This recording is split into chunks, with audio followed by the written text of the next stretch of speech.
Okay, so last time we talked about the first part of just war theory, just ad bellum, this idea of justice in going to war. What were legitimate conditions in going to war? Um, so in the second lecture here, I want to talk about what just war theory says about what we can do in war. How does it answer the second question? What, morally, what weapons, what tactics can we use? Who can we target? And so just war theory, Jenkins does an okay job of this. I don't think he lays this out quite as well as he could. He only lists three things. I think actually, if you looked at the video, the Red Cross video, they actually list, they go with the more traditional five. So I think we should talk about the whole list. So as I said, Jenkins leaves some out. So let's talk about all five conditions. So the five conditions usually put on what you can do in war, justice in fighting a war, are distinction, proportionality, military necessity. Jenkins talks about these. Decent treatment of POWs, he doesn't really talk about this. Anscombe talks a bit more about that one. And then no use of mala in, say, weapons, which is just a fancy way of saying there's certain weapons that you should not use in war, that are prohibited in war. So we'll go through each of these in more detail. Okay, so what does distinction mean? Anscombe talks a bit about this, but I think her discussion will be a little clearer. Distinction means that you can never deliberately target civilians or anyone who's quote-unquote innocent in war. We might have to be a little more complicated in that initial statement, never target civilians. But basically the idea is you should never target anyone who's not either a soldier or otherwise a direct threat. Soldiers are legitimate targets. They are, think about the self-defense condition, they are threatening your side. Soldiers may be attacked. Civilians may not be attacked, with a few complications, right? If civilians pick up guns and are attacking, if civilians are in effect posing a threat, well, in a very real and a functional sense, they're no longer civilians. So it's of course legitimate to attack somebody even if they don't have a uniform on, if they are in fact acting as a soldier. If they are a threat, if they are shooting, or, have prepared to and obviously are going to shoot or bomb or whatever, then yes, they're legitimate targets. But civilians, people who are not involved in the war effort directly, they are not legitimate targets. Even if they might in some way be indirectly involved, they're growing food, soldiers are getting that food, they are not to be deliberately targeted. Now, one more complication here we should take into account. And that is, we might say, well, look, anything you're going to do in war runs a risk of killing civilians. They're going to be near the battlefield. Maybe an artillery shell goes wide. Maybe they're just there and a bullet hits. And you might say, well, look, let's think of some other things, right? Couldn't bad regimes, bad people use this as a way of shielding their military, right? Imagine they build their weapons factory. A weapons factory is directly contributing to the war effort. A weapons factory is directly contributing to soldiers' ability to harm your side. A weapons factory would be a legitimate target. But you might say, well, what if they build a bunch of civilian housing around the weapons factory, and the only way we can attack this factory that's building these horrible bombs or whatever, well, it might kill civilians, or it will kill civilians. Or maybe, in a way to try to prevent the attack, the enemy soldiers are near a civilian area, and any attack on them runs a real risk of killing civilians. Well, what then? Would just war theory just say that you can't attack because civilians might die? Well, that seems, if you say that, you're getting really close to pacifism again, because it'd be almost impossible to fight a war. So just war theory does not say that. It says that you can do things that you foresee might or even will kill innocent people or damage their property, but it has to be unintentional. Think of the factory example again, right? If you bomb the factory, your intention is not to kill civilians, it's to destroy the factory, but you foresee that some civilians might die. In that case, just war theory would say that might well be okay. You're not deliberately targeting civilians. You're deliberately targeting a legitimate military target, but it's foreseen that civilians might die. It's unintended, but foreseen. Or think about, soldiers who pose a threat to your side are camped out in or very near a city that has not been completely evacuated. The only way you can defend yourself from them or accomplish this military objective is to attack. Civilians might die. Well, just war theory would say that may well be acceptable. But you can't just say, oh, we didn't want to kill civilians, it's too bad. We killed civilians. Anscombe points this out. You have to take every reasonable effort not to. If soldiers from the other side are, if they are hanging out in a city and are surrounded by civilian targets, you can't just carpet bomb, you can't just level that whole area of the city because that's easier. You would have to use the most precise weapons you have, the ones that are capable of hitting those soldiers with the least chance of hitting civilians. If it's possible, say you could bomb it from the air, but you'd have a lot of civilian deaths, or you could fight on the ground at greater costs, but less civilian deaths, you'd have to fight on the ground. You have to make every reasonable effort not to kill civilians, even unintentionally. Or, imagine the factory example, you could use precise bombs that are much less likely to go wide, but your planes will have to fly lower and be at a much greater risk of getting shot down. You could just drop them from way higher, they won't get shot down, but the bombs won't be as precise, more civilians would die. Just war theory would say you have to use the more precise ones, even if it means soldiers on your side might die. Now, again, Anscombe will point out, a lot of people say this means nothing because, well, what's every reasonable effort? Well, there's no mathematical formula here, right? But, I think sometimes common sense can tell us that not every reasonable effort's been made. If someone just, as I said, carpet bombs a city to the ground because that's easier, because, fewer casualties on our side, that is not making every reasonable effort not to kill civilians accidentally. All right. So distinction only deliberately targets soldiers or other military targets. Military targets, things that are directly involved in the war, munitions factories, things like that.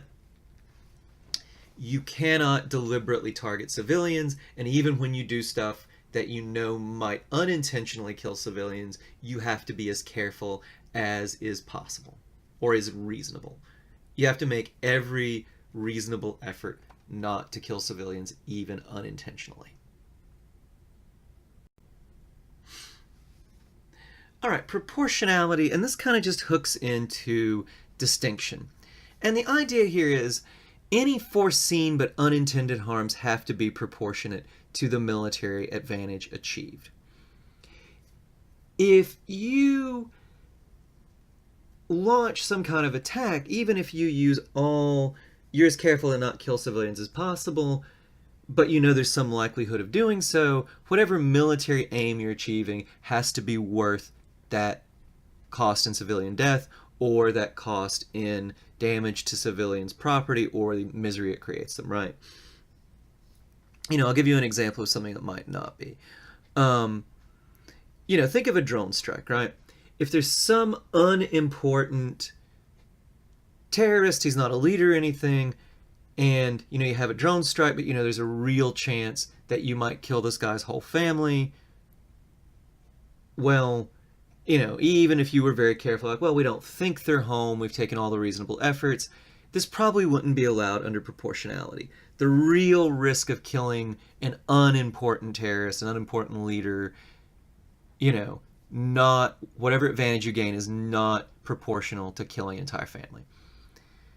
Now, again, this will get into difficult judgment calls. If this is an extremely important military target, if he's really dangerous, if he were the leader of some terrorist group, then you could probably make an argument under proportionality, but it would have to be really important, right? So if it's likely to hurt civilians and damage their property or cause them misery in some other way, it has to be not just militarily important, it has to be important enough to justify whatever foreseen but unintended harms might happen.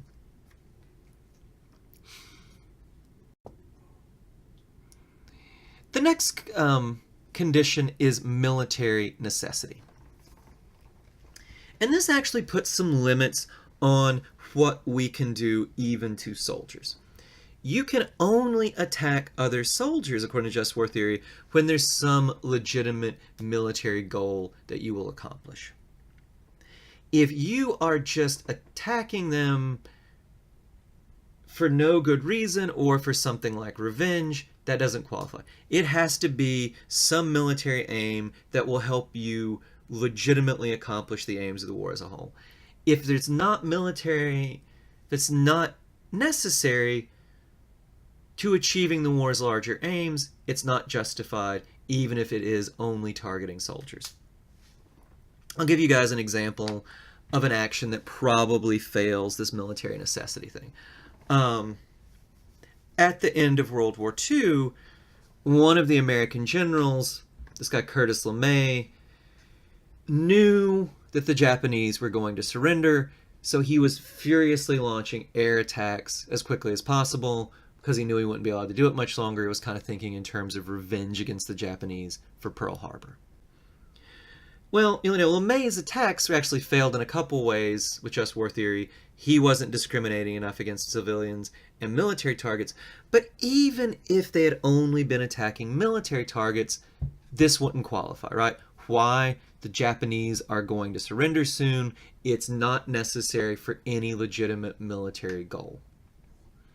Those sorts of things fail military necessity. Another condition, and I think it's, Anscombe is very good at talking about this. Jenkins overlooks it, and I think that's I like the article because it's short. These 1,000-word philosophy articles are pretty nice in that respect. Sometimes, though, I might wish that they were more like 1,200 or 1,500-word philosophy because they do leave some stuff out. And Jenkins leaves out the decent treatment of POW's condition, and it's pretty important. Well, as the Red Cross says, POWs can't be mistreated, and this means things like torturing POWs or forcing them to do work that might kill them, right? Using POWs as slave labor is mistreatment. They must be adequately fed and sheltered if possible. In some circumstances, this might not be possible. In war, you might not be able to get enough food to them or enough shelter or build shelters. But if it's possible, if it's at all possible, they have to be adequately fed and sheltered.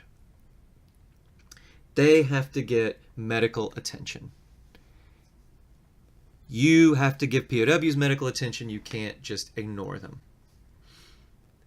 So what is the reason for this condition? Well, it's this. The only reason just war theory lets you attack anyone is that they're a threat. It goes back to this idea of self-defense. Well, once someone has surrendered, he's no longer a threat, or she's no longer a threat. It's the very definition of surrender. You can't punish them. War is not about punishment. You can't be like, oh, your side's bad, so we're going to get even with you. No. Just war theory allows you to kill soldiers because they're a threat. The second they're no longer a threat, they are a human being. This basic idea of basic respect for human beings comes back into play. You have to treat them decently. you can't mistreat them. So as long as somebody's a threat, you can kill them. The second they're no longer a threat, you have to treat them as though you would any other person. So POWs can't be mistreated, have to be fed and sheltered, have to give them medical attention. Basic human dignity, basic human rights. Just war theory would insist people never lose it. It's just the fact that they are a threat temporarily trumps that. That's what allows killing.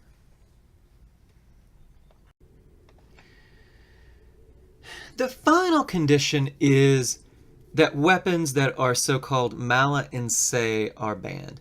And mala in se, again, just war theory was formulated in the Middle Ages when Latin was the language of every educated person. That's why we have this Latin jargon here.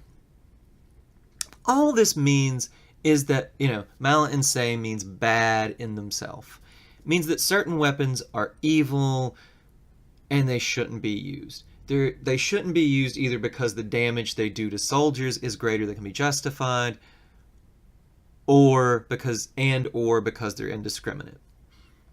Biological weapons, nuclear weapons, and gas all are examples of weapons that are mala in se. They fail on both conditions, right? The damage, the misery, the harm that, say, gas, poison gas, or biological weapons due to enemy soldiers, well, it's way beyond what you need to incapacitate them. It's way, gas disfigures people for life. They have these medical problems if they survive. Biological weapons, it's the same thing. It's different than just cleanly killing somebody, and it's different than if somebody's wounded by a bullet, they can recover, right? So the damage that these do to enemy soldiers is greater than just war theory would say is justifiable. And then there's the fact that they're just completely indiscriminate. The wind might blow gas in a certain way, and it'll kill civilians. Biological weapons, once you get a biological agent, some kind of disease loose, it's not going to discriminate, of course, between soldiers and civilians.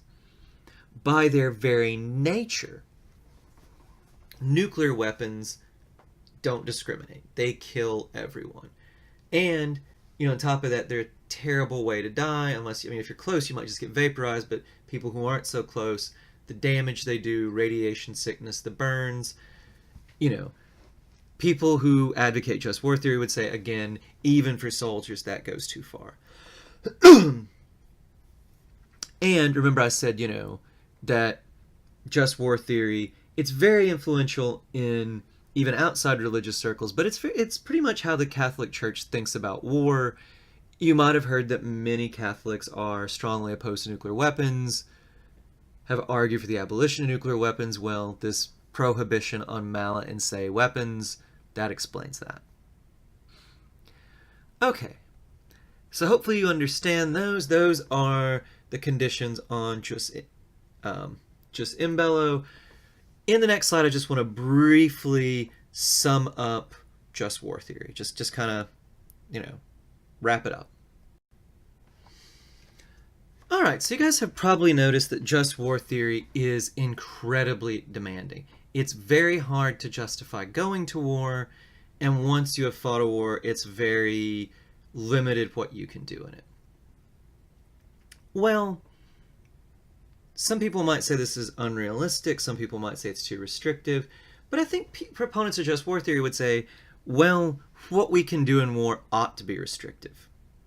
Yes, war might be necessary, someone like Anscombe will admit, but war is terrible and war shouldn't just be a slaughter. She has another article I didn't have you guys read, makes similar points, called War and Murder, right? And Anscombe would say there's a difference between legitimate war and flat-out murder, or at least there should be. That's why you should follow the rules set by just war theory.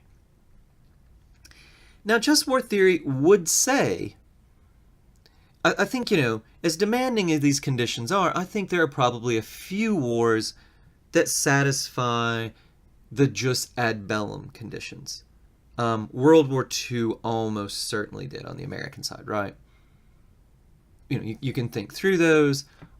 The Civil War on the Union side satisfied the jus ad bellum conditions, I would argue. think there's some probable other ones, wars besides the ones we Americans have fought. Now, but think about the jus in bello conditions.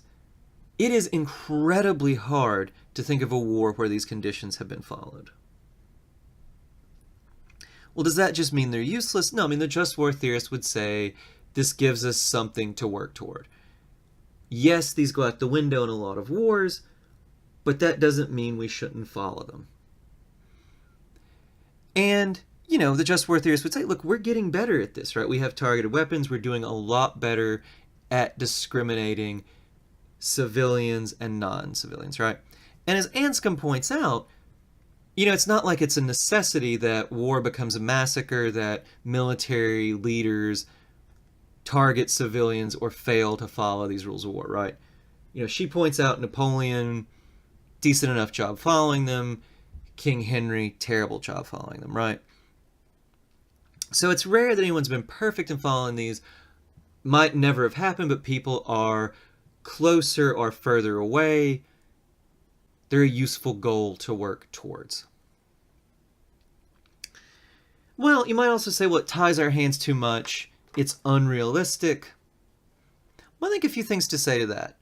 One, being on the right side, being morally justified, often ties your hands, often puts a lot of restrictions in place. It's just, morality costs. But two, and this is something that Michael Walzer, another proponent of just war theory, said. He said, well, look, if you have to resort to unjust tactics to win a war, that's often a very good sign you shouldn't be fighting it.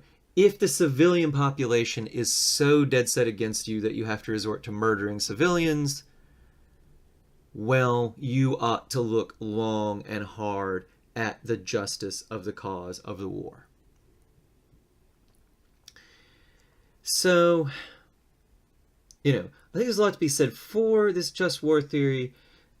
There is the uncomfortable question, though, that Anscombe never faces.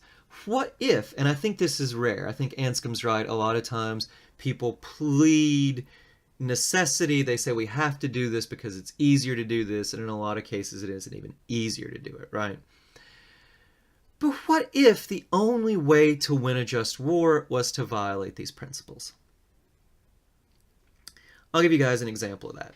In the early days of World War II, Anscombe, I don't know if she just didn't know this or she's kind of ignored this, the British were really the first to indiscriminately bomb. They indiscriminately bombed German cities, and the reason for this, the moral reason they gave for this was, well, the Germans, the war is going very badly. For us, this is the only way we can slow the Nazis down. Now look, there was a point where the British couldn't even argue this. They kept up these bombings of German cities even late into the war. But early in the war, when this was maybe the only thing that could slow the Nazis down, if it's really, I'm not sure it was necessary to win the war, but if it was necessary to prevent some awful side like the Nazis from winning the war, that you violate these terms of just war theory, well, is it really, would you say don't violate them? And Anscombe, rightly, I think, points out the ugliness of this, right? The Allies in World War II, the British burning German cities down, burning people alive, right? Anscombe says, well, would you boil a baby alive? She says, well, any decent person won't let the person finish that sentence. But if terrible choices need to be made, if it's boil a baby alive or let millions die, if that's really a choice someone faces, and it might be, are we so confident that Anscombe's right that we shouldn't do it? Now, I don't know, and I think, it's way too easy to justify terrible things with these theoretical discussions, but I think Anscombe needs to face the possibility that maybe it's possible it wouldn't be possible to win a war in some circumstances, in some rare cases, following these restrictions of jus in bello. And if that's the case, maybe if things are bad enough, we would revert to this utilitarian idea. Now, there's something terrible about that. there's something tragic about that, but maybe we would. I didn't have you guys read this, but there's a really interesting article by this guy Thomas Nagel on this. The Jenkins article quotes it. And Nagel says, if you have to do something in war that is outside these jus in bello conditions, it is in a very real sense terrible. In a very real sense, you've done something bad. And Nagel's way of thinking about this is, think about someone who claims that they had to firebomb a German city or something to keep the Nazis from winning. Now, again, I'm not sure if we really did have to do that, but if that were the case, Nagel would say, well, that might be justified in the sense it's the least bad thing to do. But in a very real way, there's something wrong about it, and he says you can bring out the wrongness by, comparing two cases. If you're in a war and you were a soldier and you're shooting at the other side, and after the war, a soldier was to say, well, you shot me or you shot at me, you could very well say, well, you were shooting at me, it was self-defense, there seems to be nothing weird about that. If a civilian in one of these cities was to complain after the war, you burned my city down, maybe I was horribly injured or my whole family died, well, imagine saying to the civilian, well, yeah, I know you were innocent, I know you weren't a threat, but at the time that was the only way to get at Hitler, so that really stinks for you that we had to burn your family alive and really burn you badly, but, well, we had to do it. There's something off, there's something nasty, there's something weird about justifying that action to the civilian that there isn't about justifying shooting at the other soldier, to him. It would be weird to say this face to face. And so Nagel will say, well, it might be that the world just puts us in situations where there's no good choice. Either you follow the rules of just war theory and you let this terrible, terrible, terrible thing happen, or you violate them and you treat another human being in a way that they fundamentally don't deserve to be treated. That's a tragic choice. Nagel would say either choice you make, you've done something in a way kind of bad. Nagel would say in those situations what you aim to do is the least bad thing. Now, Anscombe never recognizes the possibility of these tragic choices, that there's only bad options. And I think it probably is because, in a way it's because of her religious commitment. I think she thinks, well, the world wouldn't put you in a situation where there's only bad things to do, one of which is maybe less bad. Well, what I want to close with is just the idea, maybe, and I'm not sure about this, but maybe it could be argued that Anscombe is unfair to Truman. Maybe Truman was in a sort of tragic situation. Maybe it was justifiable. I'm not sure. I think in Truman's case it's a lot harder to argue because we would have won the war anyway. But I can at least imagine cases, maybe a case where the Germans were winning and our only way of maybe winning the war was to use the bomb against them, right? Would you really say in that situation, would you sort of judge the person as quickly and as harshly as Anscombe does? I don't think so. So again, there's a sort of moral certainty to Anscombe that comes very close to self-righteousness. In the real world, there might be tragic choices. I'm not sure she admits to that. But I think they're rare. I think much more often people make exceptions to just war theory, not because it's necessary to ward off horrible consequences, but just because it's convenient. Okay, so that's all I want to say about just war theory. I know this last bit is rather a lot. All right, and rather a lot there. Soon we will start on the issue of torture, which actually does hook into just war theory rather closely.